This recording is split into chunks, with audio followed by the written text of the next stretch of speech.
కేసీఆర్ గారు మీకు చూపెట్టిన బాట మీ కళ్ళ ముంగట్టు.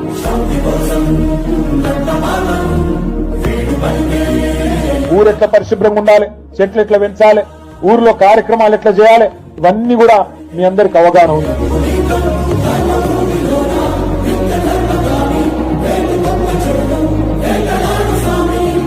కానీ ఒక్క విషయం దయచేసి గుర్తుపెట్టుకోండి, ఇందిరమ్మ ఇండ్లైనా ఇంకోటైనా పెన్షన్లు ఇచ్చేదైనా ఇంకోటైనా అదెవరో మీ ఎమ్మెల్యేనో ఎంపీనో ఎవరో చేసే పని కాదు. ఆ కార్యక్రమం కూడా మీరే బాసులు దాన్ని.